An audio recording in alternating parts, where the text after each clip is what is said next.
আসসালামু আলাইকুম। শুরু করছি হৃদমায়ের প্রেমগাথা। লেখিকা রিক্তা ইসলাম। অন্তিম পর্বের শেষ খণ্ড। পড়ন্ত বিকেল। রক্তিম সূর্য পশ্চিম দিগন্তে হেলে পড়েছে। তার শেষ আলোয় রাঙা পৃথিবী। এমন এক সোনালি বিকেলে জুঁইয়ের মন ভালো নেই। যদিও খানবাড়ি আজও গমগম করছে অতিথিদের পদচারণায়। আজ মায়া লন্ডনে যাওয়ার তৃতীয় দিন, আর তার অনুপস্থিতিতে জুঁই অভাব করছে এক গভীর শূন্যতা। উপরন্তু নিহাল খানের নির্বাচন নিয়ে আয়নের তুমুল ব্যস্ততা জুঁইয়ের একাকিত্বকে আরও বাড়িয়ে তুলেছে। মায়ের মা রেহানা বেগমকে কাল আরিফ এসে নিয়ে গেছে। শোনা গিয়েছিল আরিফের বাবা শফিকুল ইসলাম দীর্ঘদিনের মনোমালিন্যতা ভুলে চট্টগ্রাম এসেছিলেন ফাহাদের সঙ্গে। রেহানা বেগমও ওনার নতুন পুত্রবধূ ফিয়াকে সঙ্গে নিয়ে আশুগঞ্জ ফিরতে। ফাহাদ গতকাল শ্বশুরবাড়িতে গিয়েছিল বউকে ফেরাতে। অনেক বুঝিয়ে শুনিয়ে ক্ষমা চেয়ে অবশেষে মুক্তাকে নিয়ে খানবাড়িতে ফিরেছে সেও। মুক্তার অবশ্য মায়ের সঙ্গে দেখা হয়নি। তার আগে হৃদমায়া পাড়ি জমায় লন্ডনে, তবে খানবাড়িতে ফিরে জুঁইয়ের সঙ্গে দেখা হয়েছে। বর্তমানে মুক্তা জুঁইয়ের সঙ্গে আছে খানবাড়িতে। দীর্ঘ মনোমালিন্যের অবসান ঘটিয়ে আরিফ তার বাবা শফিকুল ইসলামকে ক্ষমা করে সপরিবারে ফিরে যায় নিজ বাড়িতে। শরীফুল ইসলাম চেয়েছিলেন এ সুযোগে হৃদের সঙ্গে দেখা করে অতীতের ভুল বোঝাবুঝির জন্য অনুতপ্ত স্বীকার করবেন এবং হৃদকে জামাতা হিসেবে বরণ করে নেবেন। কিন্তু হৃদ ও মায়ার হঠাৎ লন্ডনে চলে যাওয়ায় তা আর সম্ভব হয়নি। তবুও শরীফুল ইসলাম আরিফের সঙ্গে মায়ের শ্বশুরবাড়িতে এসেছিলেন এক ফাঁকে কাল। আরাফ খান, হেনা খান, নিহাল খান, এমনকি সুফিয়া খানের কাছেও তিনি গভীর অনুশোচনা প্রকাশ করেন, অনুতপ্ত হলেন। খানবাড়ির কেউই অতীতের তিক্ততাকে মনে ধরে রাখলেন না, বরং সাদরে গ্রহণ করলেন শরীফুল ইসলামকে। দুই পরিবারের পারস্পরিক সম্পর্ক স্বাভাবিক হওয়ায় এই খবর মায়ের কানেও পৌঁছেছে। সরাসরি দেখা না হলেও ফোনে সে পরিবারের সদস্যদের সঙ্গে দীর্ঘক্ষণ কথাও বলেছে। হৃদ যদিও এ বিষয়ে নীরব ছিল, তবে মায়ের উচ্ছ্বাস সে কেবল নীরব চোখে দেখল। সে সহজে কিছু ভুলে যেতে পারে না, আর না কাউকে চট করে গ্রহণ করতে পারে। তার কাউকে ক্ষমা করতে সময় লাগে। যদি সে মায়ার পরিবারকে ক্ষমা করতে না পারে, তারপরও সে বইয়ের জন্য মায়ার পরিবারের সঙ্গে সখ্যতা বজায় রাখবে। মায়ের সাথে জুঁইয়ের আজ বেশ ফোনালাপ হয়েছে 3টে নাগাদ। এখন পড়ন্ত বিকেলে। সন্ধ্যা নেমে এসেছে, ঘড়িতে তখন 5টা। পশ্চিম আকাশে সূর্য ঢলে গেছে। জুঁই আয়নের ঘরের বারান্দায় রেলিংয়ে মাথা ঠেকিয়ে দাঁড়িয়ে। খানবাড়ির কোলাহল ওর মন ভারাক্রান্ত। মায়ের অনুপস্থিতি আর আয়নের ব্যস্ততা আজ জুঁইকে একাকী করে তুলেছে। জুঁইয়ের শূন্যতার মাঝে হঠাৎ কোমরে এক উষ্ণ স্পর্শ পেতে জুঁই চমকে উঠল। পিছন থেকে আয়ন জুঁইয়ের খালি কাঁধে আলতো করে ঠোঁট ছুঁয়ে দিয়ে ফিসফিস করে বলল, আপনার মন খারাপ জুঁই? আয়নের উপস্থিতিতে জুঁইয়ের ভয়ার্ত মন শান্ত হলো। অত্যন্ত স্বাভাবিক ভঙ্গিতে জুঁই আয়নের বুকে পিঠ ঠেকিয়ে আকাশের দিকে তাকিয়ে বলল, না। আয়ন জুঁইকে টেনে নিজের দিকে ঘুরিয়ে জুঁইয়ের চোখে চোখ রাখল। জুঁইয়ের গালে আসা এলোমেলো চুলগুলো কানের পিছনে গুজে দিতে দিতে বলল, আপনার শ্বশুরবাড়িতে যাবেন জুঁই? আমার বাবা মায়ের সাথে দেখা করতে লন্ডনে যাবেন? আয়নের কথায় জুঁই বিস্মিত হলো।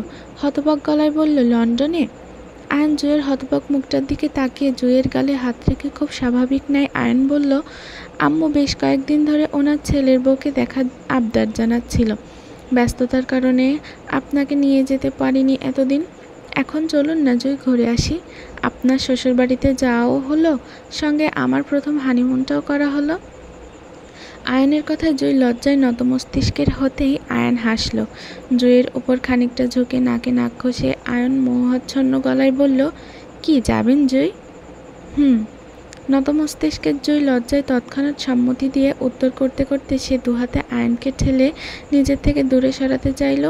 কিন্তু আয়নকে সরাতে না পেরে জুঁই প্রসঙ্গ পাল্টে বলল, আপনার আব্বু আম্মু বাংলাদেশে আসেন না কেন? আসে, কিন্তু খুব কম। আসলে আমার আব্বুর ব্যবসা বাণিজ্য সব লন্ডনে, সেজন্য আব্বুর ব্যস্ততার কারণে আম্মুর বাংলাদেশে আসা হয় না তেমন। তাহলে আপনি যে বাংলাদেশে থাকছেন, আপনিও কি বাংলাদেশ ছেড়ে লন্ডনে সেটেল হবেন নাকি? না, আমার আপাতত লন্ডনে সেটেল হওয়ার ইচ্ছে নেই। তবে আমাদের ছেলে মেয়েদের পড়াশোনার জন্য হয়তো কয়েক বছরের জন্য লন্ডনে সেটেল হতে পারি। ওরা যখন নিজের বুঝতে শিখবে, তখন আমরা আবার বাংলাদেশে ফিরে আসব। তারপরও লন্ডনে সেটেল হব না, বাংলাদেশেই থাকবো। আয়নের মুখে ভবিষ্যৎ ছেলে মেয়ে নিয়ে কথা শুনতে জুই লজ্জায় গুটিয়ে গেল। জুইকে হঠাৎ লজ্জা পেতে দেখে আয়ন প্রথমে বুঝতে না পারলেও পর মুহূর্তে বিষয়টি অনুধাবন করে সে হতাশ গলায় বলল, আপনি এখনও আমাদের ছেলে মেয়েদের কথা শুনে লজ্জা পাচ্ছেন জুই? এতদিনেও আপনার লজ্জা ভাঙাতে পারলাম না, তাহলে আমি বাবা হব কবে? আমার আগে যদি রিত বাবা হয়ে যায় তাহলে আমার ছেলে কেস খেয়ে যাবে জুই। রিত যে তেরা লোক, ও তো মেয়ে বিয়ে দিতে চাইবে না আমার ছোট ছেলের কাছে। আমার ছেলের ভবিষ্যৎ বলে কথা, আপনি তো আমার ছেলেকে বিপদে ফেলে দেবেন জুই। আয়নের কথা শুনে জুইয়ের লজ্জা আরও বাড়ল। সে মুখ নিচু করে নিতে আয়ন জুইয়ের থুতনি ধরে মুখটা ওপরে তুলে চোখে চোখ রাখলো। জুইয়ের গালে আলতো করে চুমু খেয়ে আয়ন বলল, শোনেন জুই, আপনি লজ্জা পাচ্ছেন, এতে আমার কোনো সমস্যা নেই। দরকার হলে আরও লজ্জা টজ্জা পাবেন, আমি সেই ব্যবস্থা করে দিব আপনাকে। কিন্তু তারপরেও আমার ছেলেকে দ্রুত দুনিয়াতে ডাউনলোড করতে হবে, বুঝেছেন? আমি কিন্তু খুব সিরিয়াস, বাবা হয়ে ছেলের ভবিষ্যৎ নিয়ে কোনো রিস্ক নিতে চাই না। আয়নের কথায় জুই লজ্জায় আয়নকে দুহাতে জড়িয়ে আয়নের প্রশস্ত বুকে মুখ লুকাতে লুকাতে বলল, আপনি আসলে একটা অসভ্য ডাক্তার।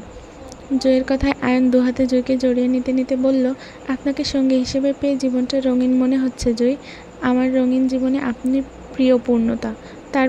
তারপর দিনগুলো এভাবেই কাটছিল। তার এক সপ্তাহ পরপরই আয়ন জুইকে নিয়ে লন্ডনে পাড়ি জমালো। আয়নের মা বাবা খুবই সাদরেই গ্রহণ করলেন জুইকে। জুই নিজের শ্বশুর শাশুড়ির সঙ্গে গোটা 2 মাস কাটালো লন্ডন শহরে। এর মাঝে জুইদের রোজকার যাতায়াত থাকতো হৃদের ফ্ল্যাটে। মায়াও জুইকে পেয়ে লন্ডনের মাটিতে শূন্যতা ঘোচালো। হৃদের চিকিৎসা আর কাজের ফাঁকে রাত বিরাতে হঠাৎ করে মায়াকে নিয়ে হারিয়ে যেত লন্ডন শহরের অলিগলিতে। আবেগী মায়া যেন এক অন্যরকম হৃদ খানকে আবিষ্কার করলো নিজের স্বামী রূপে, যে হৃদ নিজের ব্যক্তিত্বের গণ্ডি ভেঙে মায়ের জন্য সব কিছু করতে রাজি। মায়ের আবদারে হৃদ কখনো কখনো বিরক্ত হলেও সে মায়ের চাও অপূর্ণ রাখত না, বরং বইয়ের আবদারটুকু পূরণ করতে পেরে যেন সে স্বাচ্ছন্দ্য বোধ করত। এর মাঝে কেটে গেল মায়ের উল্লাসের দিনগুলো। লন্ডনের শহরে হৃদের সঙ্গে কাটানো দিনগুলো মায়ের কাছে ছিল স্বপ্নের মতো। হৃদ মায়াকে নিয়ে 20 দিনের মধ্যে তার অফিসিয়াল কাজে বাংলাদেশে ফিরে যায়। সেইবার মায়ের ভীষণ মন খারাপ হয়, কেন হৃদ এত তাড়াতাড়ি বাংলাদেশে ফিরে যাচ্ছে সে নিয়ে। মায়ের এই লন্ডন শহরে হৃদকে নিয়ে ঘুরে বেড়াতে ভালো লাগছে। এখানে হৃদ মায়াকে সময় দেয়, শত ব্যস্ততায়ও হৃদ মায়াকে একা ছাড়ে না, হারিয়ে ফেলার ভয়। এই যে মায়াকে সর্বত্র নিজের পাশে রাখছে, সেটা বাংলাদেশে ফিরে গেলে হৃদ রাখবে না। তখন মায়ার স্বামী ভীষণ ব্যস্ত হয়ে পড়বে মায়াকে একা করে। সেজন্য মায়া চায় না এত তাড়াতাড়ি ওরা লন্ডন শহর ছাড়ুক। কিন্তু মায়ার যাওয়া আর না যাওয়াতে কি কিছু যায় আসে হৃদের? মায়া লন্ডনে আসতে চায়নি বলে হৃদ জোর করে নিয়ে এলো, আর এখন মায়া যেতে চাচ্ছে না, অথচ হৃদ মায়াকে জোর করে নিয়ে যাচ্ছে। তবে হৃদ মায়াকে বলেছে সে মায়াকে নিয়ে খুব শীঘ্রই আবারও হানিমুনে যাবে সুইজারল্যান্ড। তখন এর থেকেও বেশি সময় পাবে মায়া। তারপরেও হৃদের এই মুহূর্তে বাংলাদেশে ফিরে যেতে হবে। হৃদের কথা অনুযায়ী মায়া তাই করলো, হৃদের হাত ধরে বাংলাদেশে ফিরল।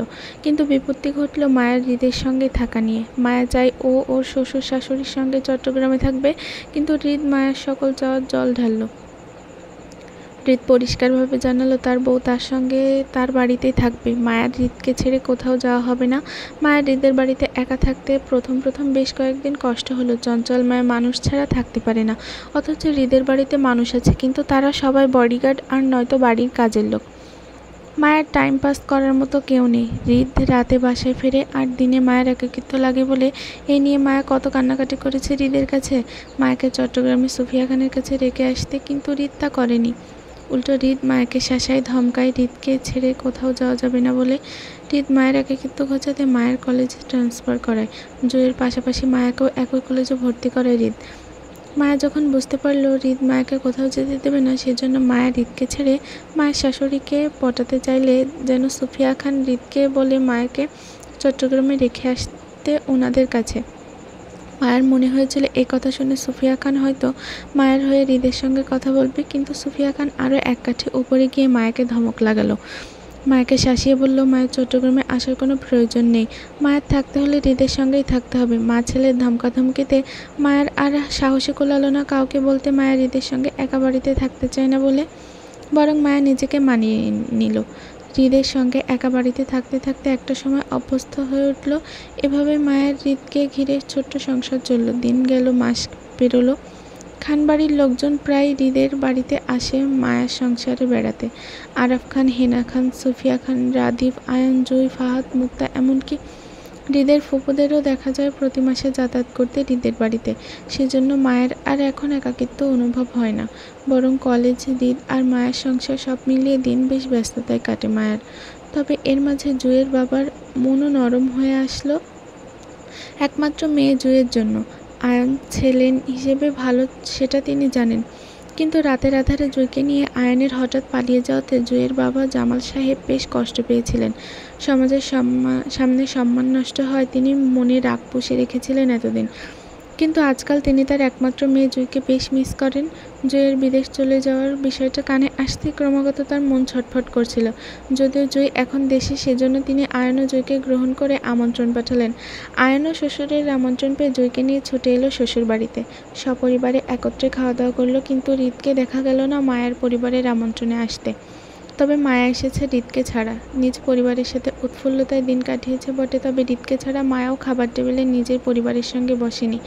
মায়াও দৃঢ় প্রতিজ্ঞা করল, যেদিন সে স্বামীকে নিজের পরিবারের সঙ্গে বসে একত্রে খাওয়াতে পারবে সেই দিনই মায়া নিজের পরিবারের অন্ন পানি পান করবে, নয়তো না। বাবার বাড়িতে মায়া আসা যাওয়া থাকবে, কিন্তু মায়া খাবার তখনই খাবে যেদিন মায়ের স্বামীর মান অভিমান ভাঙাতে পারবে। মায়ের দৃঢ় প্রতিজ্ঞা মায়ের পরিবারের দীর্ঘশ্বাসের কারণ হলো। মায়াকে বেশ করে বোঝাতে গিয়েও অক্ষম হলো তারা। মায়ের এই মনোবল জুয়ের বাবা জামাল সাহেবের মনে তীব্র অপরাধবোধ সৃষ্টি করল। অতীতে মায়াকে ঘিরে তার ব্যবহারের জন্য তিনি বেশ অনুতপ্ত। প্রথমে মায়াকে হৃদ আশুগঞ্জ আসতে দিতে চাইতো না, তবে আজকাল দেয়।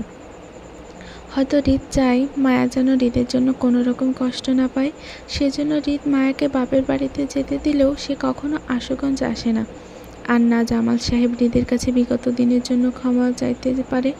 যদিও তিনি মায়ের কাছে বেশ অনুতপ্ত প্রকাশ করেছেন অতীতের জন্য, তবে মায়া নিজের চাচার প্রতি কোনো রকম মনোমালিন্যতা মনে পুষে রাখেনি। তাই জুয়ের সঙ্গেই মায়ের যাতায়াত হয় নিজ বাড়িতে। তবে সারাদিন পর সন্ধ্যার আগে বাড়িতে ফিরতে হয় মায়াকে। মায়ের দিনে কোথাও যাওয়ার অনুমতি থাকলেও মায়ের রাতে থাকার অনুমতি নেই। হৃদের সাফ সাফ কথা, তার বিয়ে করা বউ তার সাথে থাকবে। হৃদ বাসায় ফিরে মায়াকে না পেলে তার মেজাজ খারাপ হয়। সেজন্য মায়ার যদিও নিজ বাড়িতে যাওয়ার হয়, তাহলে সে হৃদকে অফিসের জন্য বিদায় করে ড্রাইভারকে নিয়ে যায় বাড়িতে। এই তো রোজকার মতো হৃদ অফিসে যাওয়ার পথে মায়াকে কলেজে নামিয়ে দিয়ে যায়।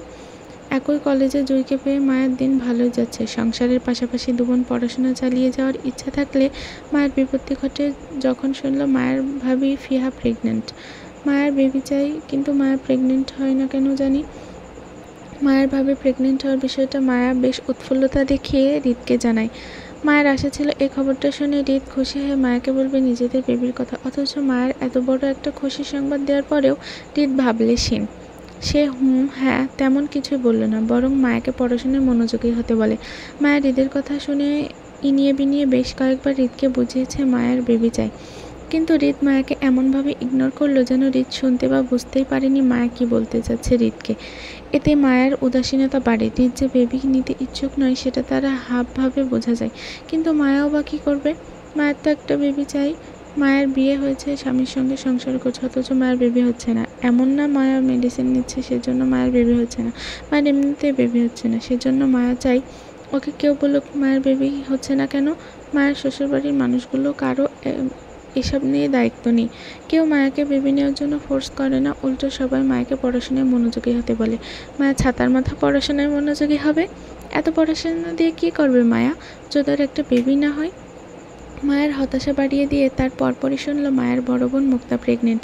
ফিহার মতো করে মুক্তার মা হওয়ার বিষয়টাতে মায়া বেশ খুশি হয়েছে। হৃদকেও একই উৎফুল্লতায় খবরটা জানালো, তবে এবার ইশারা ইঙ্গিতে নয়, বরং মায়ের বেবি চাই একটা সরাসরি হৃদকে বলল। হৃদ থেকে জানতে চাইলো মায়া কেন বেবি প্ল্যানিং করছে না। মায়ের কথার উত্তরে হৃদ বলল তাদের সময় হয়নি বেবি প্ল্যানিং করার। আপাতত হৃদ বেবি নিতে চায় না, সময় হলে এমনিতে বেবি হয়ে যাবে, এমনটা বলে হৃদ মায়াকে এড়িয়ে যায়। হৃদের কথায় মায়া সেদিন বেশ কষ্ট পেয়েছিল। খুব করে হৃদকে বোঝাতে চেয়েছিল একটা বেবির জন্য, কিন্তু জেদি হৃদকে বোঝাতে অক্ষম মায়া। তারপর দিনগুলো মায়ের ভালোই কাটছিল। মাঝে মধ্যে হৃদকে বেবির জন্য বোঝাতে, তবে হৃদকে বিরক্ত করতো না এই নিয়ে। মায়ের সঙ্গে রাফার যোগাযোগ ছিল বেশ। খুব স্বাভাবিকভাবে রাফার বিয়ের মাস 6 পরপরই ওর মা হওয়ার বিষয়টা মায়ের কানে আসতে মায়ের মা না হওয়ার দুঃখটা যেন আকাশ সমান হয়। ফিহা, মুক্তা ওরা না হয় সিনিয়র বলে মায়া এতদিন এই বিষয়টা নিয়ে কষ্ট পায়নি, কিন্তু রাফার তো মায়ার সহপাঠী, ওর বিয়েটা তো মাত্র সেদিন হলো, আর 6 মাস না পেরোতেই রাফা প্রেগনেন্ট হয়ে গেল। অথচ মায়ের বিয়ের এতদিন পরেও প্রেগনেন্ট হলো না। এই বিষয়টা মায়া সহজে হজম করতে পারল না। মায়ের বান্ধবী প্রেগনেন্ট হলে মায়া কেন প্রেগনেন্ট হবে না? মায়েরও একটা বেবি চাই। তারপর থেকে মায়ের দুঃখ বাড়ল। সময় অসময়ে হৃদকে বিরক্ত করতে লাগলো বেবি চাই বলে বলে। মায়ের বিরক্ত করার বিষয়গুলো যেন সে দেখেও না দেখার মতো করে থাকে হৃদ। রাফার মা হওয়ার বিষয়টা আসিফের কানেও এসেছে, কিন্তু এসব বিষয়ে আসিফ তেমন প্রতিক্রিয়া দেখায়নি, বরং নিশ্চুপ বিষয়টা এড়িয়ে যায়। ভালোবাসার মানুষটা তার না হলেও সে ভালো থাকুক, এটাই আসিফের চাওয়া। আসিফের ব্যস্ততায় দিন কাটছে হৃদকে ঘিরেই। হয়তো কোনো একদিন কোনো এক বসন্তে সে আবারও নতুন করে কারোর প্রেমে পড়বে। তখন তার জীবনটাও রঙিন হবে। তখন আসিফ রাফার মতো করে আর কাউকে হারাবে না, বরং সঙ্গী করে নেওয়ার মতো শক্ত বাঁধনে আবদ্ধ হবে। জীবন বড়ই অদ্ভুত যে আসিফ ভালোবেসেও রাফাকে হারিয়ে ফেলল, অথচ রাদিফের ভালোবাসার মানুষ থাকা সত্ত্বেও সে গ্রহণ করল না, বরং রাদিফ রাহাকে বিয়ে করবে না বলে বেঁকে বসল। বিয়ে পাগল ছেলে রাদিফ হুট করে কেন রাহাকে বিয়েতে আপত্তি জানালো সেটা কেউ জানে না, আর না জানতে চায়। রাদিফ স্বেচ্ছায় বলতে না চাইলে কেউ রাদিফের প্রাইভেসি নষ্ট করবে না প্রশ্ন করে। তবে খানবাড়ির সকলে বুঝতে পেরেছে রাদিফের সঙ্গে রাহার ব্রেকআপ হয়েছে। ছোট কোনো বিষয় নিয়ে যে রাদিফ ভালোবাসার মানুষকে ছেড়ে দেবে না সেটা খানবাড়ির সকলেই জানে। রাদিফ আবেগী মানুষ, সে ভালোবাসার মানুষের মধ্যে সীমাবদ্ধ থাকতে জানে। রাদিফের গার্লফ্রেন্ড রাহা রাদিফের অনুপস্থিতিতে লন্ডনে কারো সঙ্গে লিভ ইন রিলেশনশিপে জড়িয়ে পড়েছে। এই ব্যাপারটা প্রথম হৃদের কানেই এসেছিল, তারপর রাদিফের। হৃদ আসিফকে দিয়ে রাদিফের কাছে বেশ কিছু আপত্তিকর ডেটা ট্রান্সফার করায় রাহার। তারপর থেকে রাদিফকে মাসখানেকটা নিশ্চুপ দেখা যায়, তবে সে ভেঙে পড়েনি। পুনরায় নতুন উদ্যোগে নিজেকে গোছানোর চেষ্টা চালালো। নিহাল খানের সঙ্গে রাদিফকেও দেখা যায় রাজনৈতিক মাঠে। প্রথম সোফিয়া খানের রাদিফের রাজনীতি নিয়ে বেশ আপত্তি থাকলেও একটা সময় তিনিই চুপ করে যান। রাদিফ যখন স্বেচ্ছায় এই মাঠে থাকতে যাচ্ছে তখন বাধা দিয়ে বিশেষ লাভ হবে না। তাছাড়া এই রাজনীতির জন্য তিনি গোটা 15 বছরের মনোমালিন্য কাটিয়েছেন স্বামীর সঙ্গে। আপাতত উনি এই রাজনৈতিক মহলটাকে মানিয়ে বাকিটা জীবন কাটাতে চায়। নিহাল খানের বহু চেষ্টায় আজকাল সোফিয়া খান খানিকটা সহজ হতে পেরেছে নিহাল খানের সঙ্গে। সেজন্য তিনি রাজনীতি নিয়ে কথা বলে পুনরায় পরিস্থিতি বিগড়ে দিতে চায় না। কিছু জিনিস অগোছালো থাকুক, দিন তো এমনি কেটে যায়, কারো হতাশায় তো কারো উদাসীনতায়। এর মাঝেও সোফিয়া খান ঠিক করল হৃদ মায়ের বিয়ের আনুষ্ঠানিক আয়োজন করবেন তিনি। যেহেতু হৃদ মায়ের বিয়েটা আনুষ্ঠানিক বিয়ে ছিল না, তাই তিনি বিশাল আয়োজনে হৃদ মায়ের বিয়ের আনুষ্ঠানিকতা করতে চাইলে হৃদ তাতে না করে। হৃদ পুনরায় আনুষ্ঠানিক বিয়ে করতে চায় না, তবে তাদের বিয়ের খবরটা জানিয়ে খানবাড়িতে বিশাল মেজবানের আয়োজন করতে সে সম্মতি জানায়। হৃদের কথা অনুযায়ী তাই হলো। হৃদ মায়ের আনুষ্ঠানিক বিয়ে বদলে খানবাড়িতে বিশাল আয়োজনে মেজবানের আয়োজন করা হলো। এর মাঝে আয়নের বাবা মাও লন্ডন থেকে বাংলাদেশে ফিরল। হৃদের বিয়ের খবরের সঙ্গে আয়ন জয়ের বিয়েটাও সমাজের কাছে জানাতে আনুষ্ঠানিক আয়োজন করলো। বিশাল বড় মেজবানের আয়োজন, গোটা এলাকার মানুষের খাওয়ানো হলো। দিনটা ছিল শুক্রবার। মায়েরা তখন খানবাড়িতে ছিল। আত্মীয় স্বজন থেকে শুরু করে মায়ের পরিবারের সকলে উপস্থিত হলো খানবাড়ির মেজবানের দাওয়াতে। হৃদ, মায়া, আয়ন, জয় কেউ বর বউ সাজল না, শুধু সমাজের মানুষদের নিকট তাদের বিয়েটা জানাতে বিশাল মেজবানের আয়োজন। সেই আয়োজনের এক ফাঁকে আরাফ খান রাদিফের বিয়ের কথা তুলতে রাদিফ তৎক্ষণাৎ জানালো সে আপাতত বিয়ে করবে না, সময় নিয়ে সে আরও 5 বছর পরে বিয়ে করবে। আপাতত রাজনীতি ছাড়া সে অন্য কিছু ভাবছে না। খানবাড়ির মেজবানি হইচই, গোটা দিন গেল সবার ব্যস্ততায়। সন্ধ্যা নাগাদ যখন সকালে খানবাড়ির ড্রয়িং রুমে বসে আড্ডায় মেতেছিল, তখনই জয় আকস্মিক জ্ঞান হারিয়ে ফেলতে সকলের মাঝে হইচই পড়ে যায়। জয়কে নিয়ে হইচই করে ডাক্তার দেখাতে আয়ান বাইরে থেকে দৌড়ে আসে। জয়ের চেকআপের পাশাপাশি শারীরিক দুর্বলতা আর জয়ের প্রেগনেন্সির বিষয়টা খান পরিবারের ডাক্তার জানাতে সকলের মাঝে বিশাল হইচই লেগে গেল জয়কে ঘিরে। মায়ের পরিবার, জয়ের মা বাবা সকলেই জয়কে ঘিরে আনন্দটুকু প্রকাশ করতে মায়া সেখানে উপস্থিত রইল চুপচাপ। হৃদ ব্যস্ততা চাপিয়ে সবে বাড়িতে ঢুকেছিল। বসার ঘরে সকলের মুখে মুখে শুনতে পেল আয়ানের বাবা হওয়ার কথাটি। আয়ন বাবা হবে, এতে হৃদের কোনো সমস্যা নেই। হৃদের সমস্যা হলো তার আধা পাগলা বউকে নিয়ে। একে একে সকলের মা হওয়ার ব্যাপারটা নিয়ে মায়া হৃদকে এতদিন বেবির জন্য বিরক্ত করত। এখন জয়ের মা হওয়ার বিষয়টা নিয়ে নিশ্চয়ই হৃদের ওপর রেগে যাবে। কেন তার বউ মা হচ্ছে না এ নিয়ে। হৃদ জয়ের মা হওয়ার কথাটি শোনার সঙ্গে সঙ্গে বসার ঘরে মায়ের খোঁজ করল।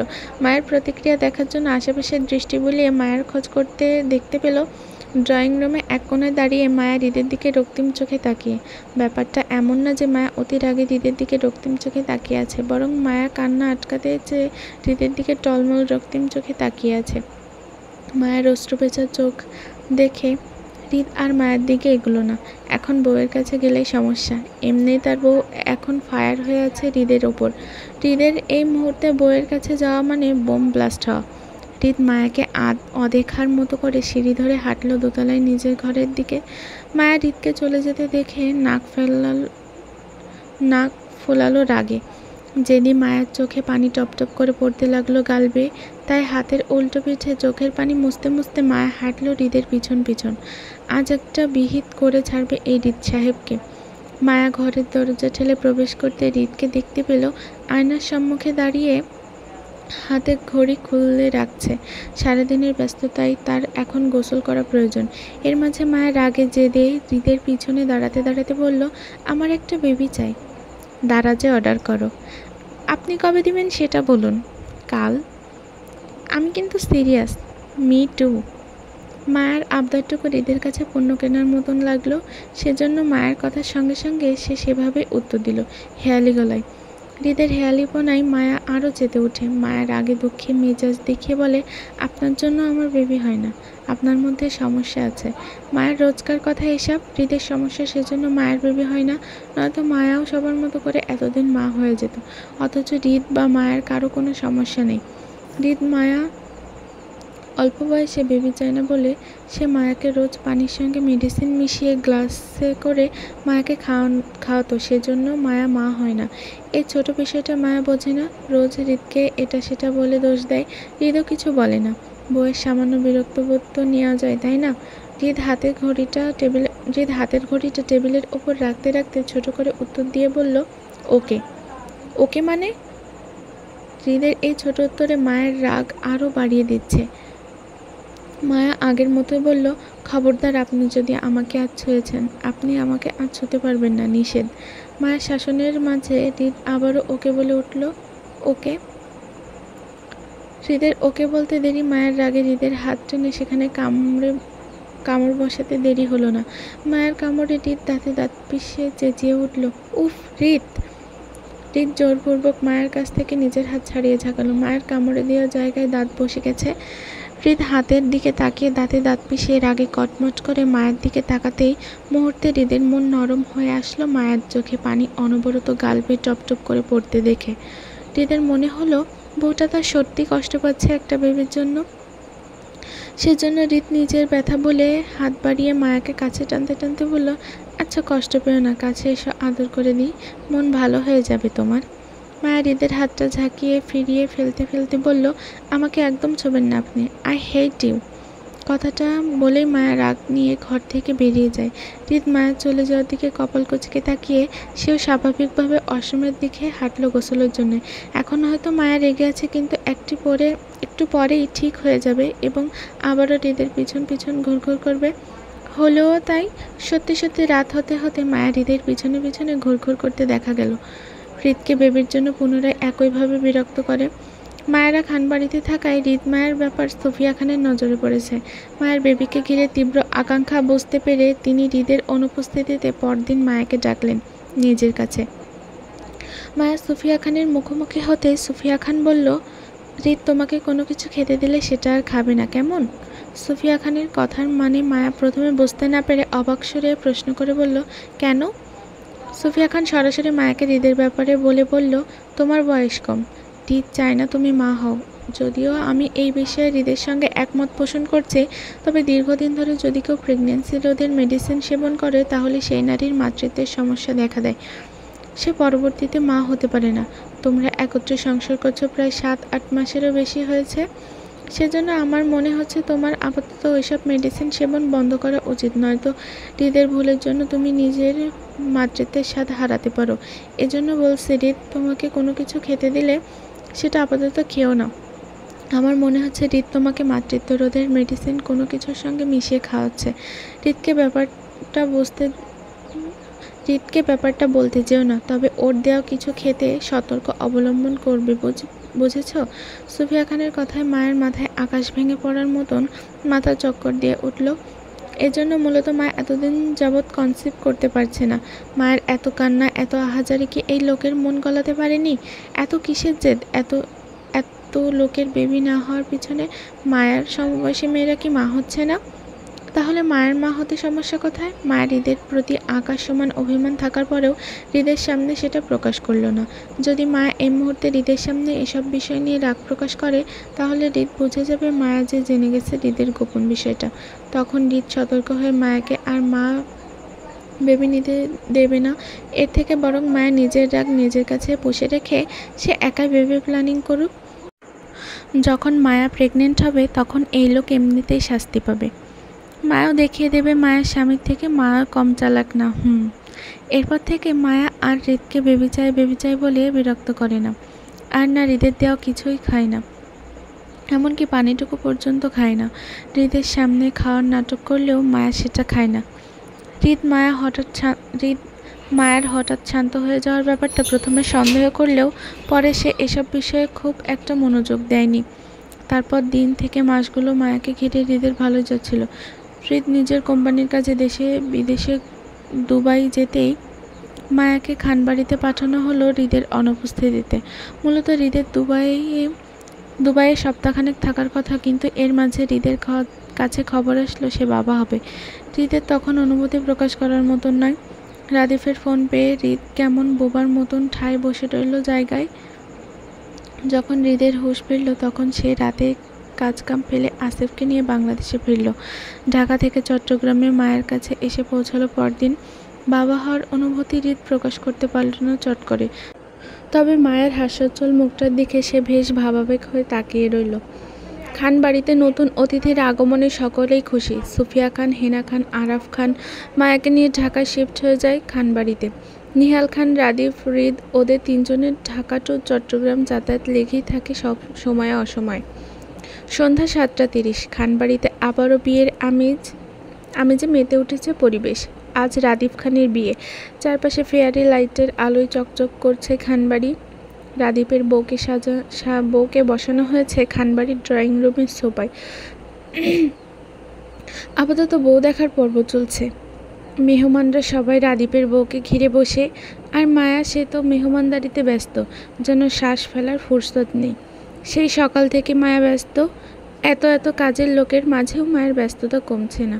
সুফিয়া খান নিজেও ব্যস্ততায় পা দুটো এক করতে পারছেন না। আজ তার ছোট ছেলে রাদিফকে বিয়ে করিয়ে খানবাড়িতে বউ এনেছেন।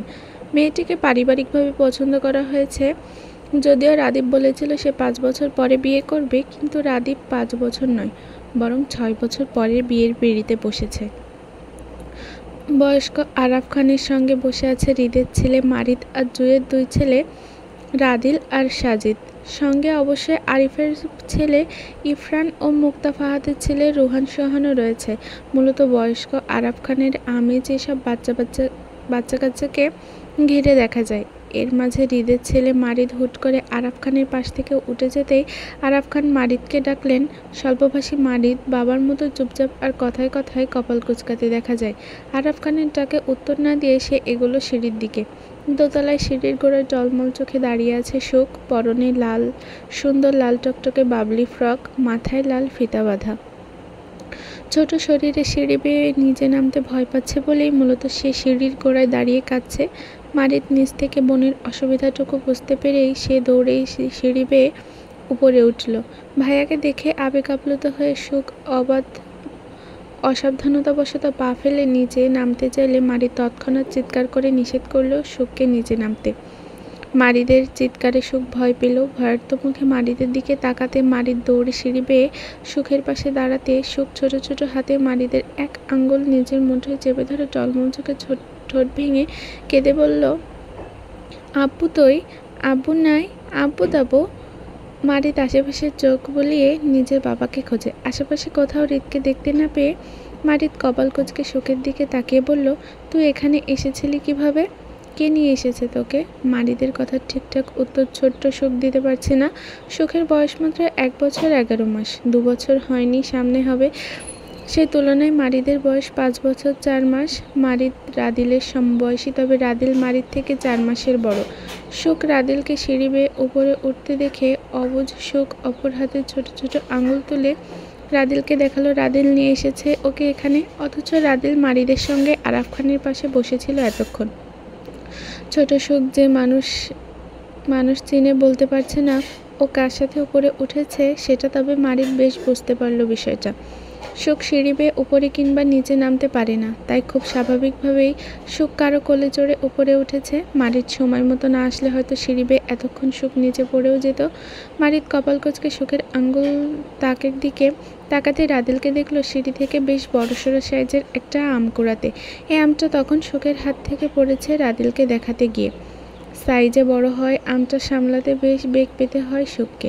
তারপরও সারাক্ষণ হাতে আম নিয়ে ঘুরবে মেয়েটা।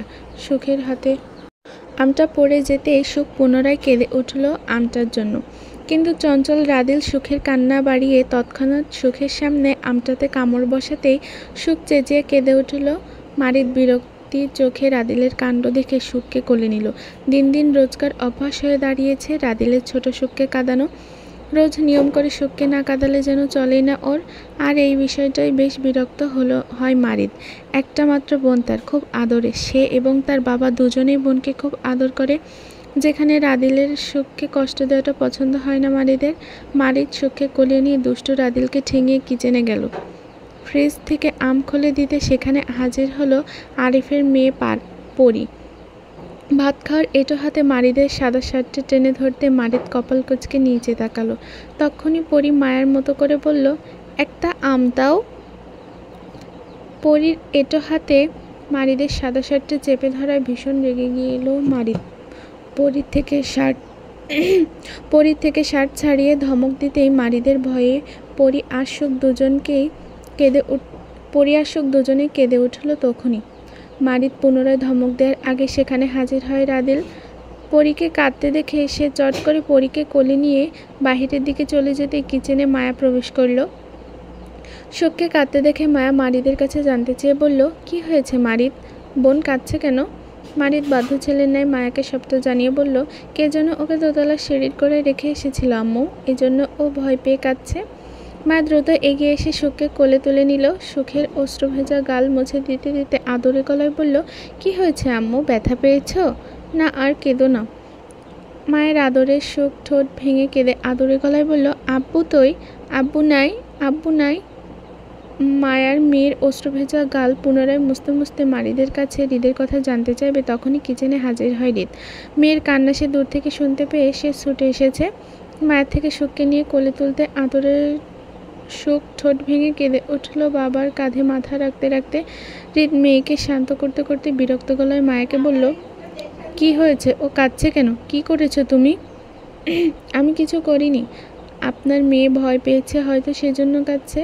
মায়ের কথায় হৃদ বিরক্তিতে কপাল কুঁচকায়। সে কতবার বলেছে তার ছেলে মেয়েদের একা না ছাড়তে, খেয়াল রাখতে। এই নারী তার কথা শুনলে তো। হৃদ মারিদের সামনে মায়াকে ধমক দিতে চাইল না, বরং সুখকে শান্ত করতে করতে হৃদকে মারিদ জিজ্ঞাসা করে বলল, তুমি খেয়েছো মারিদ? দাদির সঙ্গে খাবো, খুবই অল্প কথায় উত্তর দিল মারিদ। সবসময় নিজের বাবাকে নয়তো দাদিকে অনুসরণ করে মারিদ। স্বভাবত বাবার মতো হয়েছে সে। হৃদ মারিদকে সাবধান করে বলল, বাড়ির বাহিরে যাবি না, দাদির সঙ্গে থাকবে, মনে থাকবে? জি আব্বু। হৃদের কথার উত্তর দিয়ে মারিদ সুফিয়া খানের উদ্দেশ্যে চলে গেল। গায়ের শার্টটা পরি নষ্ট করে দিয়েছে, দাদিকে বলবে এটা চেঞ্জ করে দিতে। সুফিয়া খান বেশ আগলে রাখে মারিদকে। মারিদের পড়াশোনা থেকে শুরু করে স্কুলে পাঠানো সব কিছু সুফিয়া খানের হাত ধরেই হয়। এই বছর থেকে মারিদকে স্কুলে পাঠানো হয়। প্রাইভেট স্কুলের পাশাপাশি মারিদকে টিউশন মাস্টারের ব্যবস্থা সুফিয়া খান নিজেই করেছেন। সেজন্য মারিদকে নিয়ে মায়ের তেমন টেনশন হয় না। সুফিয়া খান যেখানে আছে সেখানে মায়ের চিন্তিত হওয়ার প্রয়োজন পড়ে না। মারিদ চলে যেতে হৃদও দোতলার নিজেদের ঘরের দিকে হাঁটতে হাঁটতে মায়ের উদ্দেশ্যে বলল, রুমে আসো হৃদ, কুইক। হৃদের কথায় মা তৎক্ষণাৎ রুমে গেল না, বরং মায়া আরও খানিকটা সময় নিয়ে নিজের হাতের কাজটা সেরে ঘণ্টাখানেক পর ঘরে প্রবেশ করলো। নিজেদের ঘরে প্রবেশ করতে মায়া সুখকে দেখলো দোলনায় ঘুমিয়ে থাকতে। রুমের আশেপাশে হৃদকে কোথাও খুঁজে না পেয়ে মায়া বারান্দায় উঁকি মারতে হৃদের দেখা পেল অন্ধকারের মাঝে। মায়া আবছায়া আলোয় অন্ধকারে হৃদের শরীর ঘেঁষে দাঁড়াতে হৃদ বিরক্তির চোখে তাকালো মায়ের দিকে, কটাক্ষ করে বলল, সে কখন ডেকেছিলাম আমি? শুনতে পাওনি নাকি আসার সময় রাস্তায় ঘুমিয়ে পড়েছিলে? হৃদের তেরা কথায় মায়া হৃদের বাহু জড়িয়ে ধরতে ধরতে বলল, বিয়ে বাড়িতে কত কাজ থাকে, ডাকলে কি চলে আসা যায় বলুন? মায়ের কথায় হৃদ পুনরায় আগের ন্যায় বলল, আজও আমি তোমার প্রায়োরিটি লিস্টে সবার পরে আসি হৃদ? আমার আগে গোটা দুনিয়া তোমার আপন? হৃদের কথায় মায়া হৃদের বাহু ছেড়ে জড়িয়ে ধরল। হৃদের বুকে মায়া মাথা রাখতে রাখতে বলল, আপনি যে আমার কে এটা এক আকাশ সমান বর্ণনা লিখলেও শেষ হবে না নেতা সাহেব। আমার পূর্ণতা বলতে আমি শুধু আপনাকেই চিনি, আমার খান সাহেবকে। মায়ার কথায় হৃদের মেজাজ শান্ত হলো। মায়াকে দুহাতে জড়িয়ে ধরতে ধরতে বলল, তোমাকে পেয়ে জীবনটা এত স্বর্গ সুখের হবে ভাবিনি হৃদ। আজ বেঁচে থাকার স্বাদ দ্বিগুণ মনে হচ্ছে। তুমি আমার জীবনে সে অবিচ্ছেদ্য অধ্যায় যেটার আমি কখনো শেষ লিখতে চাই না। এখানে লেখিকার অনেক ছোট ছোট ভুল আছে গল্পের মধ্যে, লেখার মধ্যে আর কি। তো সেগুলো পড়তে উচ্চারণ করতে একটু সমস্যা হওয়ায় অনেক জায়গায় হয়তো দেখা গিয়েছে, বেঁধে গিয়েছে, পড়তে সমস্যা হয়েছে। তো সেগুলো মানিয়ে নিয়েই আপনারা শোনার চেষ্টা করবেন আশা করছি।